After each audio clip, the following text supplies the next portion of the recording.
gentlemen, the Palace Press Officer, Undersecretary Castro.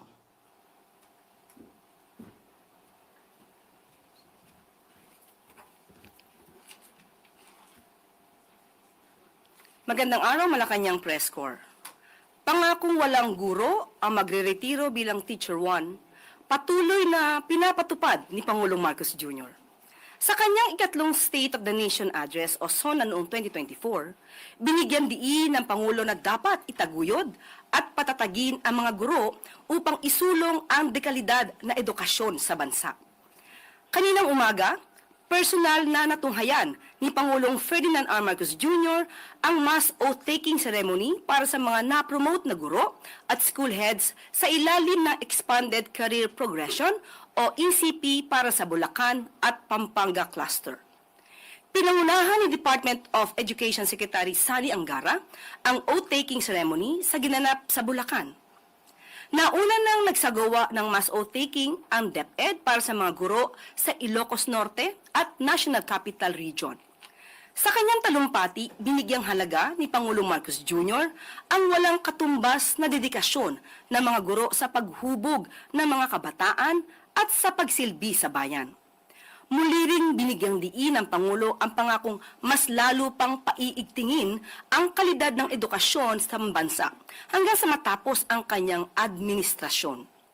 Ngayong taon, naglaan ng pamahalaan ng 1.34 trillion pesos para sa sektor ng edukasyon. Kasabay nito, naipamahagi na rin sa mga guro ang Service Recognition Incentive, teaching allowance na tig 10,000 piso at 7,000 pisong medical allowance simula 2025. Personal ding binisita ni Pangulong Marcos Jr. ang medical mission ng DepEd sa Bulacan sa ilalim ng Yakap at Kalinga program.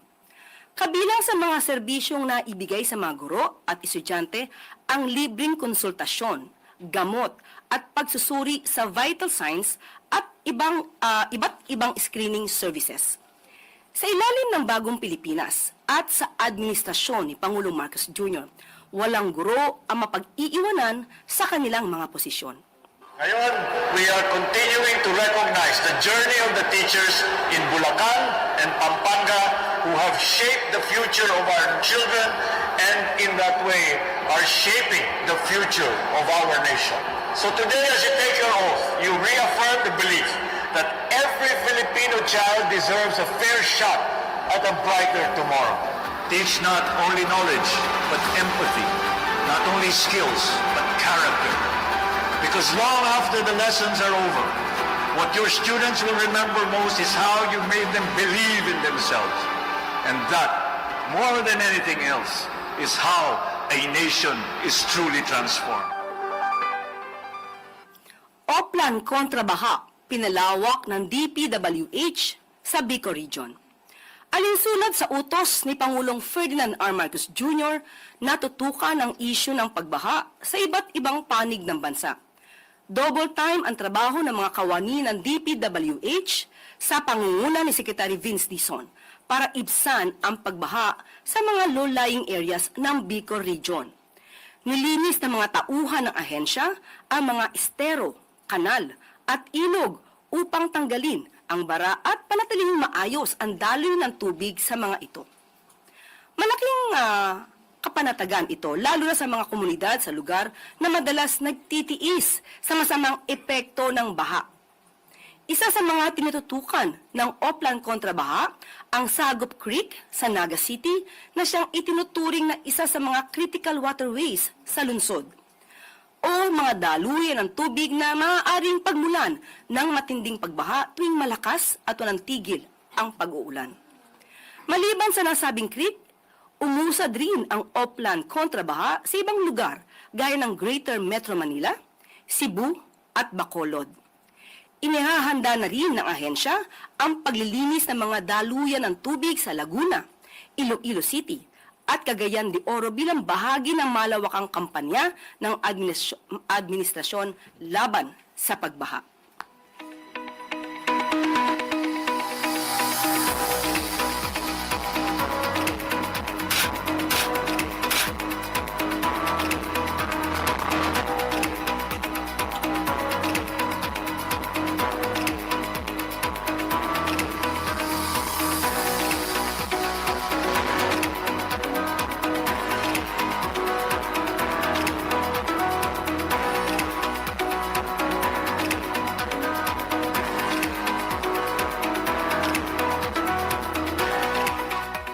At maaari na po akong tumanggap ng inyong mga katanungan.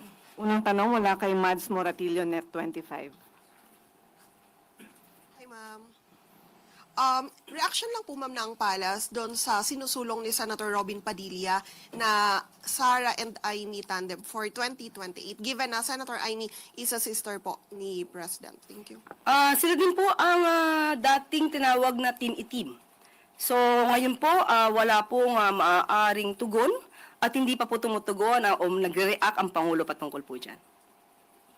Sunod na tanong mula kay Christian Bascones, PRTV.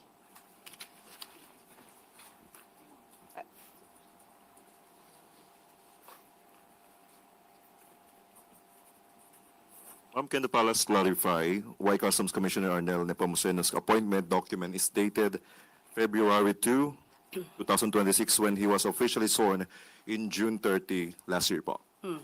Ang kumakalat na sinasabing papalitan si Commissioner Arnel Nepomuceno ay wala pong katotohanan. Ang lumalabas po ng dokumentong yan ay ibibigay po natin mismo sa NBI dahil marami na po talaga ang namimihasa, umaabuso sa kanilang mga sinasabing freedom of expression. So yan po ay ipapaalam at ihatid natin sa NBI para makita at maimbestigahan kung saan nanggagaling ang mga peking impormasyon na yan. So Malacañang completed its review of DNR Secretary Lotilla's appointment records po. Despite his nomination being bypassed 3 times by the CA, is the Palace now considering resubmitting his nomination, seeking legal clarification on his eligibility or preparing to appoint a replacement if confirmation remains uncertain? As of now po, I cannot give you any update. Hihingi po ako maya-maya patungkol po kay Secretary Lotilla. Last po, ma'am. May nangangamba po bang revamp or balasahan sa mga appointees ni Presidente? Sa ngayon po, wala pa pong ipinaparating sa atin na anuman. Kapag po meron na, ibibigay ko po sa inyong update. Maraming salamat. Sunod na tanong mula kay Rafi Ayeng, Daily Tribune. Good afternoon, ma'am. Ma'am, you're wearing pink. Is it nice? That signals na nililigawan talaga ng administrasyon si dating Vice President Leni Robredo. Ikaw naman, nagsuot lang ako ng pink pero naagad mali siya. Wala po. Ang kulay na sinuot ko ngayon ay wala pong kaugnayan sa anumang politika.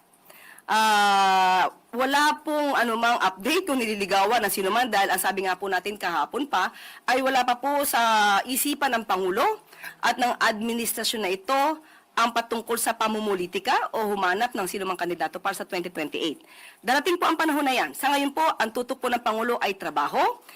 Ayun po, ayusin ang mga issue patungkol sa baha at ang pag-angat po ng ekonomiya ng bansa. And follow up lang po, lumulutang yung Leni Risa, pambangga dun sa Sara Amy. Ano pong reaction ng palasyo? Wala pa rin po. Hindi pa rin po ito na pag-uusapan. Sabi nga po natin, trabaho, trabaho, trabaho, hindi bakasyon. Thank you. Sunod na tanong mula kay Michelle Gilang, All TV. Good afternoon, USec. May we get the Palace's reaction to the remarks from the Makabayan bloc describing Vice President Sara Duterte's announcement of her intent to run for president as a threat to congressmen amid the pending impeachment complaint? They think that her declaration could be intended as a panakot to congressmen so they would reconsider their positions on her impeachment. How does the Palace view these statements? Opinion po yan ng Makabayan bloc. Siguro kung yan po yung nararamdaman nila, maaaring may katotohanan. Pero sa mga nahalal po sa House of Representatives, ganyan po ba ang gusto nilang makita ng taong bayan na sila ay natatakot dahil lang sa pagdedeklara na tatakbo ang isang vice-presidente sa pagkapangulo sa 2028? Hindi naman po siguro sila ganon kaduwag para lang matakot dahil nagdeklara lang ang isang tao na siya tatakbo sa pagka-presidente. Sunod na tanong mula kay Jean Mangaluz, Philippines.com. Good afternoon. So, Mary Jane Veloso's family and migrant advocates have repeated their call for clemency for her. The family said that they've been directly communicating with the palace over this request. So, the group even challenged President Marcos to visit to visit Ms. Veloso. So how does the palace respond to this? Ang huli ko pong tugon, at yun po ang pinakahuling ibinigay sa aking impormasyon, inaaral po yung pinaka-minutes of the meeting para kung magkaroon man po ng pagdedesisyon ng Pangulo, wala po siya malalabag na anumang protocol or anumang nababanggit sa minutes of the meeting. Meeting po with who? Minutes of the meeting, nung nung ito ibinigay, nung isinurrender sa atin, nagkaroon ng repatriation, negotiations for repatriation, ni Ms. Mary Jane Veloso, titignan lamang po nila kung ano yung naging usap. Pero is the palace inclined to grant her clemency? Sa ngayon na hindi pa po natin masasabi dahil inaaral pa po. May timeline po ba? May timeline? Wala pong naibigay sa atin. Sunod na tanong mula kay Ann Soberano, Bombo Radio.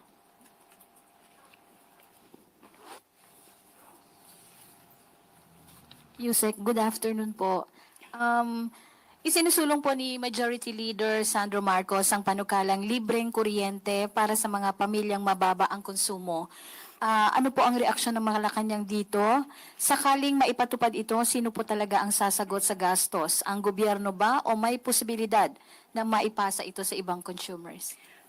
Sa ngayon po, ipinapaira na po ng administrasyon na libre ang hindi lalagpas sa 50 kilowatt-hour na konsumo ng mga benepisyaryo ng 4Ps. So kung magiging maayos po ang provision na ito sa bill na ilulunsad or nais na isabatas ni Congressman Sandro, pag-aaralan po ito. Pero maganda po ito para sa ating mga kababayan, magiging maganda po ang epekto nito at hindi sila masyado mahirapan kung ang konsumo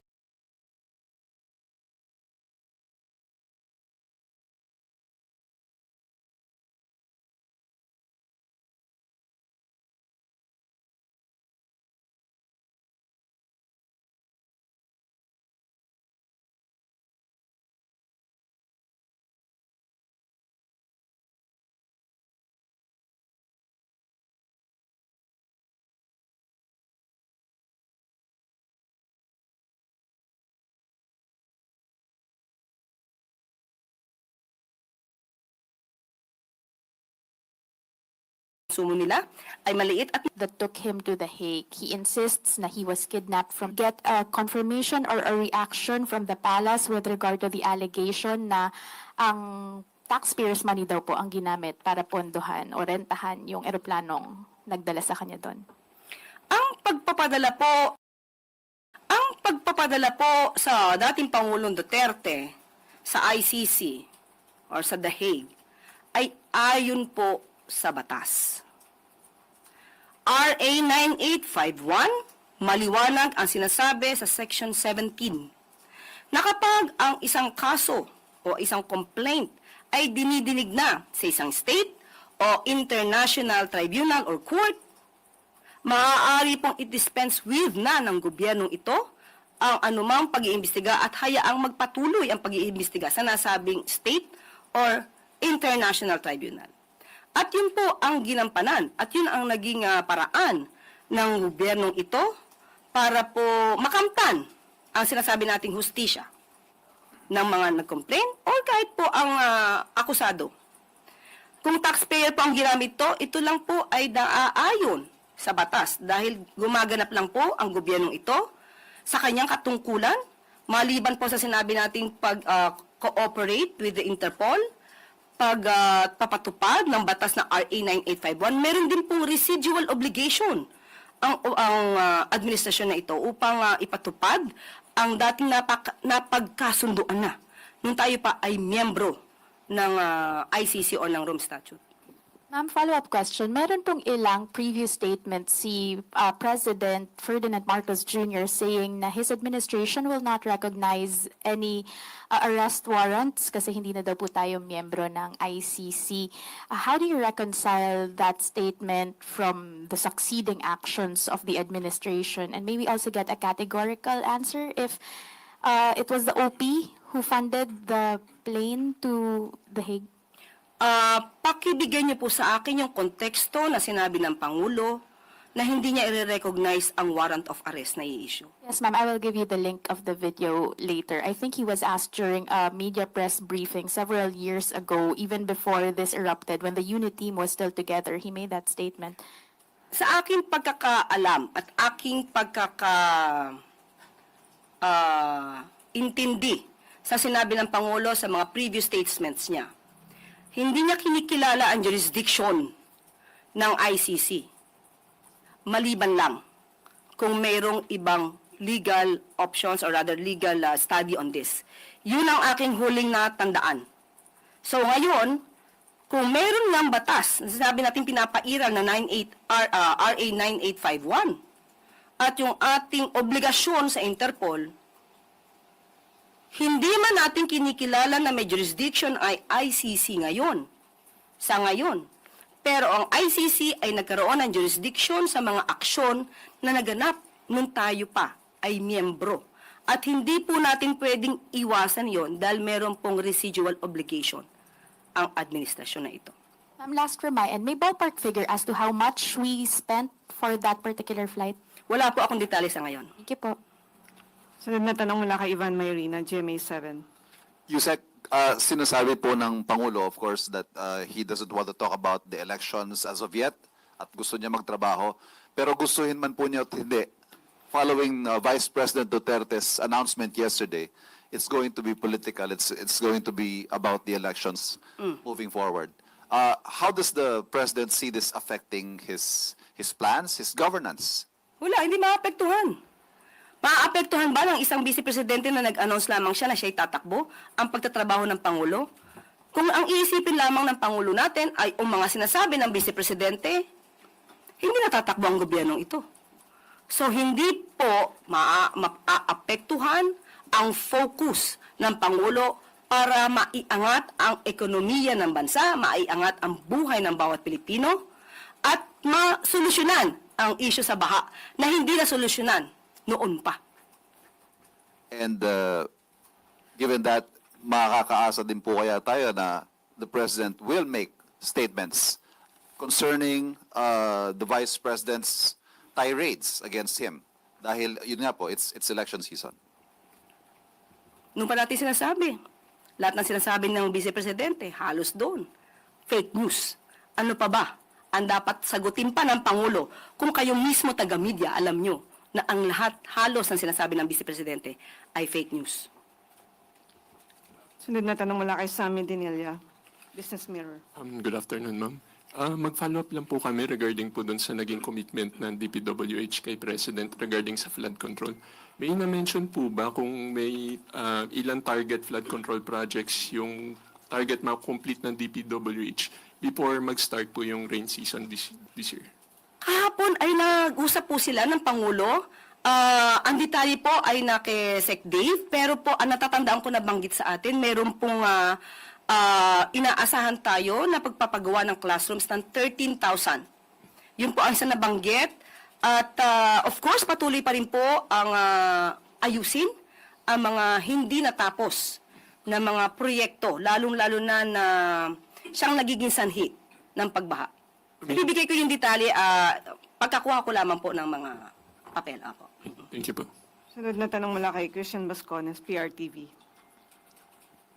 Ma'am, in connection na po doon sa naunang tanong. Tanong ng masa po. Nasindak po ba yung administration dito sa several announcement like BP Sara announcing her decision to run for president in 2038 and yung sinasabi si Senator Robin Padilla supporting VP Sara and Amy Marcos? Ang Pangulo masisindak? Hindi naman po kasindak-sindak yung pag-a-announce na siya'y tatakbo sa pagkapangulo dahil ramdam na po even before ang kanyang pangangampanya sa labas. So hindi po nakakagulat kung siya mag-announce na siya'y tatakbo bilang Pangulo. Sunod na tanong mula kay Christian Yusores, DZMM. USec, nag-post po ng Instagram story si former Vice President and Naga City Mayor Leni Robredo about an ocular inspection para po sa pagbisita raw ni Pangulong Marcos. Can you confirm if the President will visit Naga anytime soon at ano po yung pakay ng Pangulo doon sa pagbisita? Nabanggit ko po kanina sa ating good news. yung Oplan kontra Baha ay pinasimulan na po sa Naga City ng ating Pangulo. Busy po ngayon ang kawani ng DPWH para linisin ang mga kanal, ang estero at ang ilog sa Naga City. Yan po ang bibisitahin ng ating Pangulo at totoo po, nabibisita po siya at makakasama niya po ang Mayor Leni Robredo ng Naga City sa February 21. Sabado.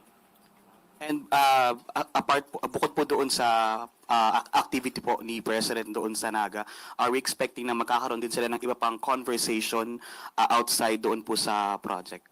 Yan ang abangan nyo. Yun lang po ang ating, yun lang po ang binigay na impormasyon.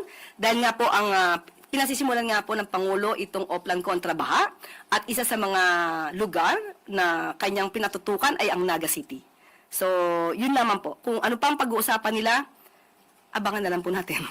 Ma'am, one last po. Possible po kayo na mapag-usapan ang possible alliance or plans for 2028 elections because some analysts are floating the name of former VP Leni as a strong candidate against Vice President Sara in the 2028 elections.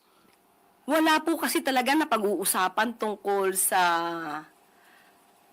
pangangampanya o kung sino man ang magiging kandidato sa 2028. Hindi pa po kasi panahon ngayon, napakaaga po pa kasi para tayo mag-announce na ikay tatakbo o hindi.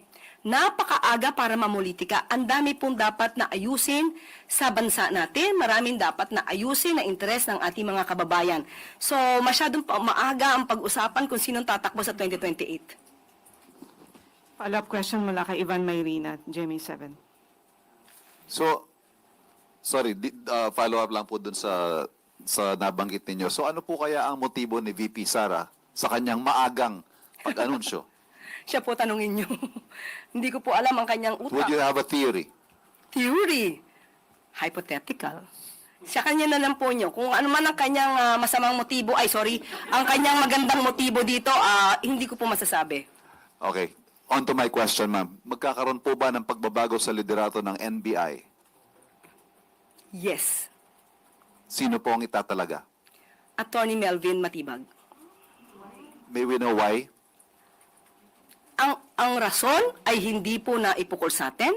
Yan lamang po ang aking maibibigay sa ngayon. Has he taken his oath at meron po kayang specific instructions ng Pangulo sa kanyang pagtalaga kay Attorney Melvin Matibag sa NBI? Kapag nabigay na po sa akin ng detalye, ibibigay ko rin po sa inyo. So effective when, ma'am?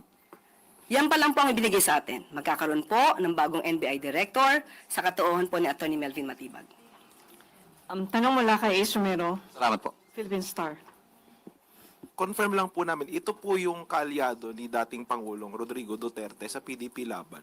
Sa aking pagkakaalam, What does this say about the decision of the President or his interactions with other stakeholders in politics? muli, yan lamang po ang ipinabuot sa atin.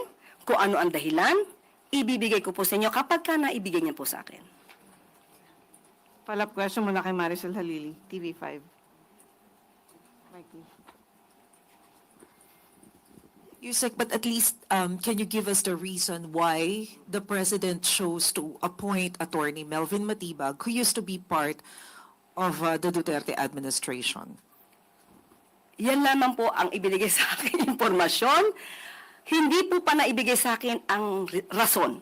So kapag ibinigay na po sa atin, una-una prerogative naman po. Una-una man po prerogative po ng Pangulo.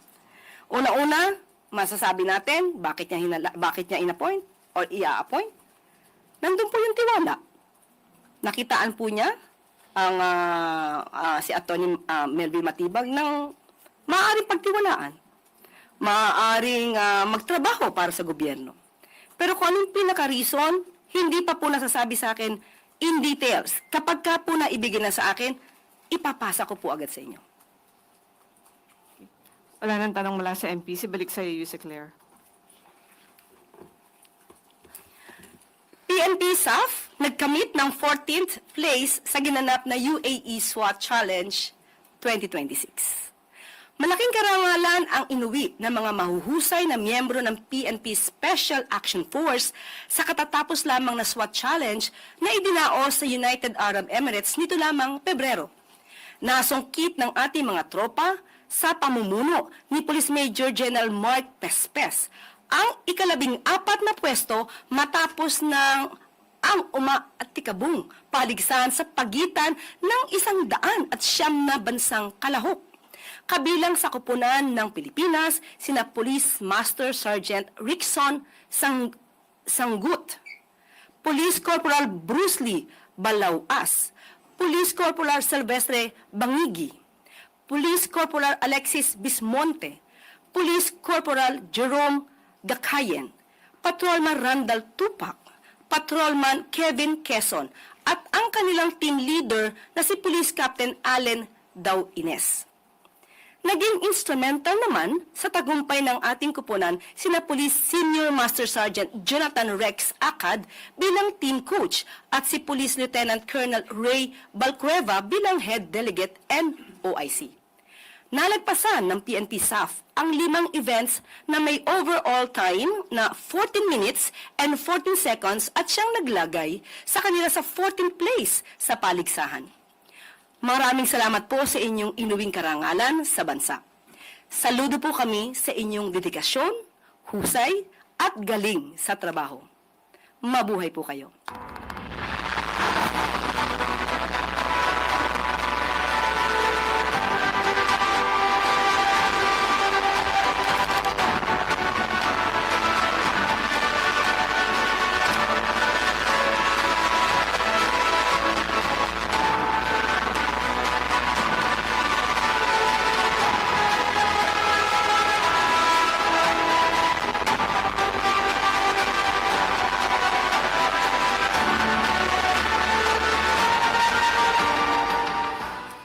Bago po tayo magtapos, ligtas na mga lansangan, patuloy na isinusulong ni Pangulong Ferdinand R. Marcos Jr. Puspusan ng operasyon ng Land Transportation Office upang masiguro ang panatag na paglalakbay ng mga motorista sa bansa. Alinsunod ito sa direktiba ni Pangulong Marcos Jr. Ayon kay LTO Chief Assistant Secretary Marcos Lacanilao, patuloy ang paghahabol ng ahensya sa mga hindi lisensyadong sasakyan bilang bahagi ng kanilang anti-colorum operations. Simula noong February 9 hanggang 11 ngayong taon, umabot na sa 353 na colorum na sasakyan ang nahuli ng LTO. Sa nasabing bilang, 107 dito ay na-impound, habang 246 ay isinailalim sa technical impoundment kung saan ang mga plaka lang ng sasakyan ang kinukumpiska ng LTO.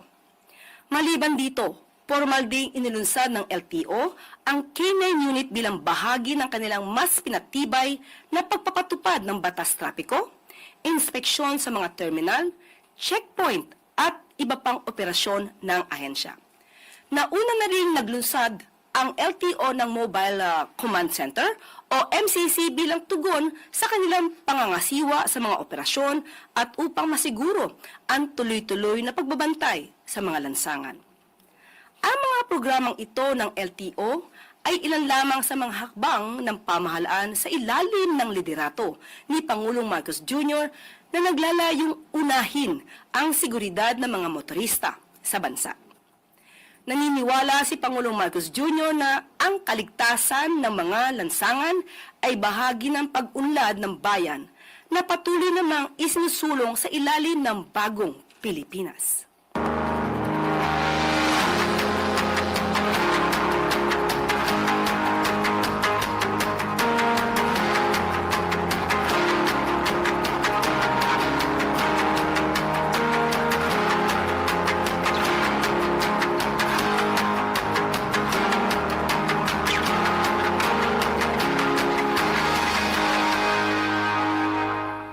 Sa mga nakikita nating pagtatrabaho ng mga ahensya ng gobyerno at ang pagpapatupad sa mga programa ng Pangulo, huwag po tayong manatiling bulag sa katotohanan. At dito na po nagtatapos ang ating press briefing. Magandang araw para sa bagong Pilipinas.